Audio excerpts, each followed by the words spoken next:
Well met, everyone. I am Rich the Lich, and today I'm going to talk about the different editions of D&D, the different worlds outside of the current world of Ravnica that I'm running, and most importantly, the other tabletop role-playing games that I have played over the course of 35 years or so that have given me a bit of that spark, that have had some sort of influence in my creative efforts as a dungeon master today.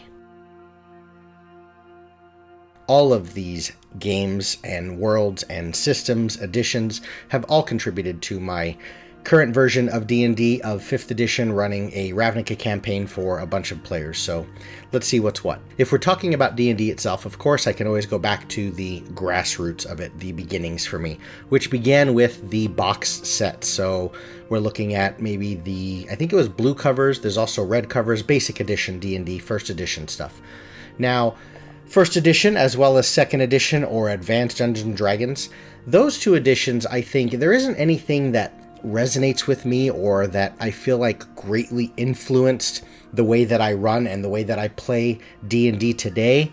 I think it's more of the people that I played with and remembering just sort of those memories of the people that I was with and the time in my life. And similar to if you were playing an older video game or something like that, oftentimes the game in and of itself, the rule set mechanics, may not hold up compared to the advanced nature of things today, but the nostalgia of it, right? Remembering where you were in your life and it helped get you through a certain time in your life or whatever. So definitely, of course, we have to give some respect to 1st and 2nd edition and Advanced Dungeons & Dragons, because that was kind of the foundation, and it was also during a time in my life where I was very heavily influenced creatively, just as a young kid, a teenager, and so on.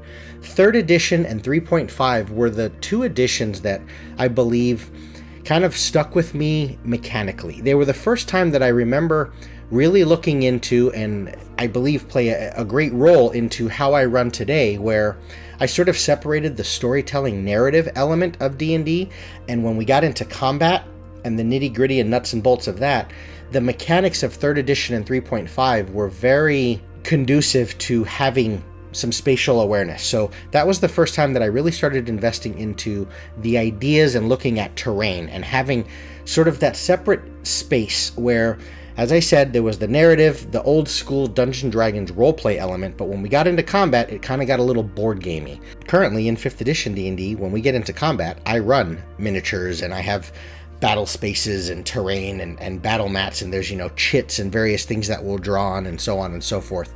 So it's not just all theater of the mind, but outside of that initiative timing, everything is just sort of talking through things and giving good narrative and good descriptors and letting the player sort of figure that out for themselves in their head. Whereas that was what 1st and 2nd edition D&D was for me. Everything was just in our mind. We had to imagine the situation when it came down to conflict or it came down to social interaction.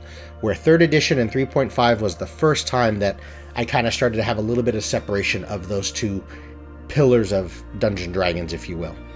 Now, beyond just the editions of D&D and getting into, of course, 4th edition and 5th, the worlds in and of themselves can often provide you with a very different gameplay experience, although the rule set might be the same. If you're playing in Planescape, that's going to feel very different than playing in Dark Sun, and likewise, it's going to feel very different than playing in Forgotten Realms. I've run games in Forgotten Realms and Kalamar, and I think there was one called Scarred Lands, and I've run a little bit in Eberron. Eberron and Forgotten Realms have a little more of a kind of over-the-top, high magic, high power, strong NPCs, that type of feel, where Dark Sun can definitely fill that sort of that itch if you're looking for something sort of Mad Maxian or very, gritty and dark and things like that. And Planescape, of course, is kind of its own thing. So certainly looking into other worlds and other types of settings can definitely change your perspective as a dungeon master and as a player as well. They allow you to appreciate sort of a wider range of gameplay. Now, if we talk through the different games in and of themselves, I'm only talking tabletop role-playing games. I may make another video on what video games may have had a huge impact and influence on my creative efforts today as a geek, as a nerd, as a dungeon master, and also what board games may have had some sort of impact on me creatively as well. But for today, we're only talking about tabletop role-playing. Outside of the D&D space, there's a few, and as I said, I'm not going to go in any particular order of which ones I believe had the greatest impact or which ones I think are better games. So the first one is Slay. Slay is it's a little more, I think it's the most obscure one on this list. Slay is a game that, similar to first and second edition D&D, I think it was more of the dungeon master that ran it. This kind of puts me on a little bit of a tangent. This is something that wasn't intended to be a part of the conversation in this video, but it's something that I want to kind of illustrate and bring up. And one thing that can often start to happen in D&D is you can start to get fatigue, right? We watch Critical Role. We invest ourselves in a bunch of video games that are very fantastical. So there's dragons, and there's orcs, and there's wizards, and there's fireballs. And we kind of live and breathe that space for quite a while. We prepare our sessions for that. We then finish our session there, and then the next day or the next weekend we go to the friend's house, and now we're players within that space and within that world. And it's just very, very D&D fatigue. And sometimes we want to look elsewhere. And sometimes all you need is just a quick break into another game. And one of the best ways to kind of get sold on another game or to try something different is finding a dungeon master that resonates with you, or a dungeon master that's very passionate about that theme and that content. And the same can be said for within D&D in and of itself. My cousin is a vampire freak in every way possible. He is just fanatical about everything related to vampires. So if we're looking for a D&D game that has a little bit of a horror or a gothic element to it, I don't care what your descriptive nature is and whether you can rival the Matt Mercer in Critical Role. My cousin Jason is the best dungeon master on earth for that style of game. There is no Mike Merles, Chris Perkins, Matt Mercer that can run it better. It doesn't matter how good their games are and how good of a DM they are. Not every DM fits with the vibe and flow of that world. And when I say DM, in the context of this video, we can simply just call it a GM. So not every game master is going to be the best fit for that world. So I think when you can mesh the two together and you can find a game master that's really passionate, someone that is a huge fan of every Clint Eastwood Western movie possible, he's watched Deadwood, he's watched this, he watches Tombstone every other day, and he just gets that feeling, gets that vibe, he dresses in that manner, he's always like that for Halloween. That may be your best Deadlands game master, period, ever. And when you mesh those two together, you have a wonderful game experience. And Slay did that for me. Slay is a very kind of weird, it's kind of Starship Troopery, StarCraft in a way to me. Kind of Terran are kind of fighting against the encroaching forces of various alien-esque weird zombie husk zergling things. That sounds cool, right? And Slay for me was just a really good game. It was a fun time. We didn't play it very long. We only played maybe 4 or 5 months of it. But I think it was the DM that just understood, or the game master I should say, that understood that game space, and he presented us with something that really sold us on the system and the game itself. I never ran it. I think I did run it for a brief period of time with some of the members of my current D&D group, but I was mostly a player in it, and I think it was a wonderful experience. Up next is Warhammer Fantasy. I know I said that I wasn't going to mention any specific order of importance or greatness. I think other than Dungeons & Dragons, this may be the best role-playing game, tabletop role-playing game I've played. I'm talking the original Warhammer Fantasy, not the reskin of it where there's like these newfangled dice. I'm talking just regular percentage system. I think Warhammer Fantasy, similar to what you can do with the Dark Sun, better captures the feel of that gritty, dark fantasy, low magic sort of atmosphere and setting than any other system I've played. It's a harsh system. Combat is very lethal. If you don't have a shield, you're at a huge disadvantage. And I think just the very nature of Warhammer in and of itself, and Khorne and Blood for the Blood God and Tzeentch and Nurgle and all this other stuff, it can be a very just sort of gritty, dark, nasty world. And I think Warhammer Fantasy has always captured that for me. And there's certain mechanical elements of Warhammer Fantasy that I'm a huge fan of. If I was able to wrangle those in and figure out how they might fit within the 5th edition D&D game space, I would certainly try and do that. I think the Warhammer Fantasy character creation and career system is outstanding. And there's just a bunch of elements. I like the percentile dice system actually quite a bit, and you'll see me talk about that in Unknown Armies, because I think it's easily quantifiable.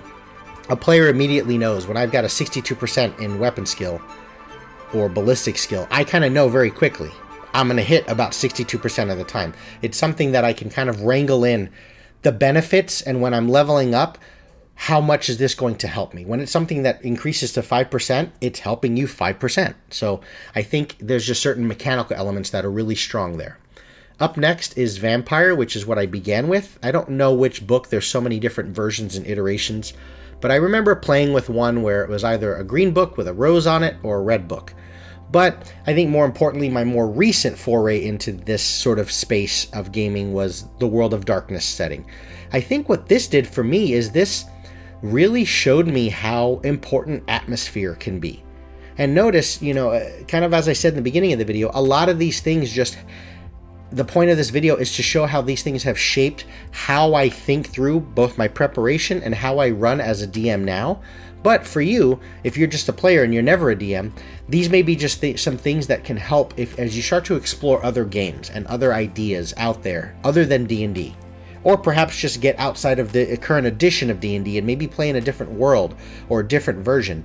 They can help you as a player as well because they just help you sort of get a bigger picture and just appreciate a few more things.